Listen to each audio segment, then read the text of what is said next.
कुछ ही दिन पहले हमने केरला की एक नन्ही मासूम आलिन शेरिन अब्राहम को खो दिया है।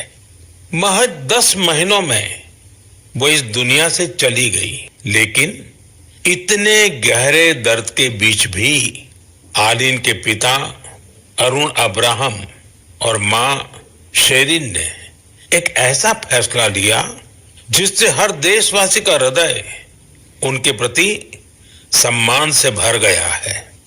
उन्होंने आलिन के अंगदान का फैसला किया। इस एक फैसले से पता चलता है कि उनकी सोच कितनी बड़ी है और व्यक्तित्व कितना विशाल। കോട്ടയത്ത് കാർ അപകടത്തിൽ ഈ ലോകത്ത് നിന്ന് യാത്രയായ 10 മാസം പ്രായമുള്ള ആലിൻ എന്ന കുഞ്ഞു മാലാഖ ഇന്നും 5 പേരിലൂടെ ജീവിച്ചുകൊണ്ടിരിക്കുന്നു. ആ കുഞ്ഞു യാത്രയായത് രാജ്യത്തെ തന്നെ ഏറ്റവും പ്രായം കുറഞ്ഞ അവയവദാതാവ് എന്ന പേരിൽ. മസ്തിഷ്ക മരണം സംഭവിച്ചു. പക്ഷേ ആ കുഞ്ഞിനെ ജീവനോടെ തന്നെ മറ്റുള്ളവരിൽ കാണപ്പെടും എന്നുള്ള വിശ്വാസത്തിൽ മാതാപിതാക്കൾ ആ കുഞ്ഞിൻ്റെ അവയവങ്ങൾ ദാനം ചെയ്യാൻ തീരുമാനിച്ചു. അതിന് കുറേ നെഗറ്റീവ് കമൻസൊക്കെ അവർക്ക് സൈബർ ഇടങ്ങളിൽ നേരിടേണ്ടി വന്നു. ഇപ്പോൾ പ്രധാനമന്ത്രി മൻ കി ബാത്ത് എന്ന പരിപാടിയിലൂടെ ആലിൻ്റെ മാതാപിതാക്കളെ ആദരിച്ചിരിക്കുന്നു. പക്ഷേ ആ 5 പേർക്ക് പുതുജീവൻ നൽകാൻ വേണ്ടിയായിരിക്കാം ആ കുഞ്ഞ് ലോകത്തേക്ക് വന്നത്. കുഞ്ഞിൻ്റെ വിയോഗ വാർത്ത അറിഞ്ഞപ്പോൾ മുതൽ ആ ചടങ്ങുകളിലൊക്കെ മാതാപിതാക്കൾ കരഞ്ഞില്ല, അങ്ങനെ പല രീതിയിൽ വിമർശനങ്ങളായിരുന്നു. കരഞ്ഞാൽ ആ കുഞ്ഞ് ഒരിക്കലും തിരിച്ചു വരികയില്ല. പക്ഷേ സന്തോഷിക്കുകയാണ് അവർ. ഇപ്പോൾ ആ കുഞ്ഞിൻ്റെ ജീവൻ ഇപ്പോഴും 5 പേരിലൂടെ തുടിക്കുന്നു. അവർ മാത്രമല്ല, ആലിൻ്റെ അവയവങ്ങൾ സ്വീകരിച്ച് ആ വ്യക്തികളിലും അവരുടെ കുടുംബാംഗങ്ങളും എല്ലാം സന്തോഷിക്കുന്നു. മാത്രമല്ല, രാജ്യം ഒന്നാകെ ആ കുഞ്ഞിൻ്റെ മാതാപിതാക്കളുടെ ഈ തീരുമാനത്തിൽ വളരെയധികം അഭിമാനം കൊള്ളുന്നു.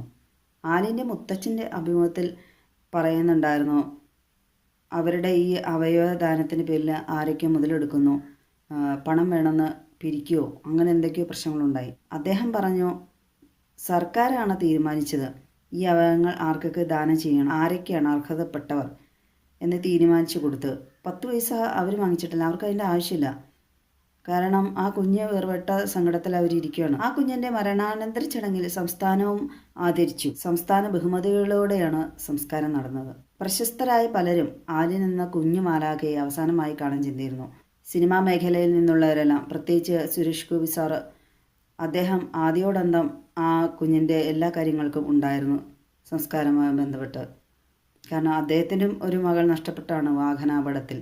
പിന്നെ ഏത് പൊട്ടക്കണ്ണന്മാരാണാവോ അവർ കരഞ്ഞില്ല എന്നൊക്കെ പറഞ്ഞുണ്ടാക്കി. ആ കുഞ്ഞിനെ അവർക്ക് നഷ്ടമായത് അവരുടെ കൺമുന്നിൽ തന്നെ. അവരുടെ ദുഃഖം എന്തുമാത്രമായിരിക്കും. ആ സംസ്കാര ചടങ്ങുകൾ നമ്മൾ അതിൻ്റെ വീഡിയോസൊക്കെ കാണുമ്പോൾ അവർ എത്രമാത്രമാണ് ദുഃഖിക്കുന്നത്. അപകടത്തിന് ശേഷം 3 ആശുപത്രികളിൽ പോയി 8 ദിവസം ആശുപത്രിവാസവുമായി ആ കുഞ്ഞിനെ പ്രതീക്ഷയോടുകൂടി കാത്തിരുന്ന ആ മാതാപിതാക്കളും ആ കുടുംബാംഗങ്ങളിലും അവരുടെയൊക്കെ പ്രതീക്ഷകൾ തെറ്റിച്ചാണ് കുഞ്ഞുമാലാഖ യാത്രയായത്.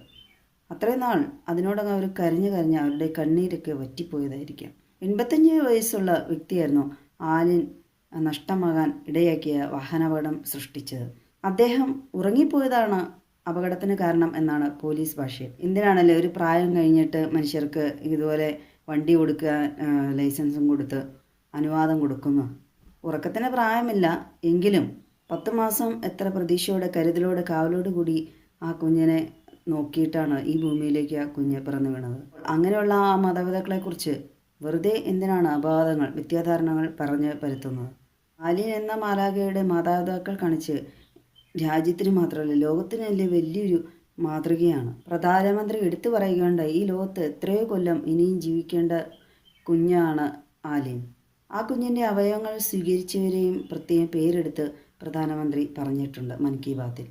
കാരണം ആ കുഞ്ഞിൻ്റെ അവയവങ്ങൾ സ്വീകരിക്കുന്നതിലൂടെ അവരും ജനഹൃദയങ്ങളിൽ സ്ഥാനം പിടിച്ചു കഴിഞ്ഞു. അതിൽ കരൾ സ്വീകരിച്ച വ്യക്തിക്കാണെങ്കിൽ തീരെ പണം ഇല്ലാഞ്ഞിട്ട് എങ്ങനെ കരൾ ലഭിക്കും എന്നൊക്കെ വിചാരിച്ച് അവർ മാറ്റി വെച്ചുകൊണ്ടിരിക്കുകയാണ് ശസ്ത്രക്രിയ. പിന്നെ കരൾ കൊടുക്കാനും ആൾ വേണം. അങ്ങനെ ഇരിക്കുകയാണ് അവർക്ക് ഇങ്ങനെയൊരു അവസരം ലഭിച്ചത്. ഉചിതമായ നല്ലൊരു തീരുമാനം കൈക്കൊണ്ട ആലിൻ എന്ന കുഞ്ഞു മാലാഖയുടെ മാതാപിതാക്കൾക്ക്, കുടുംബാംഗങ്ങൾക്ക് ബിഗ് സല്യൂട്ട്.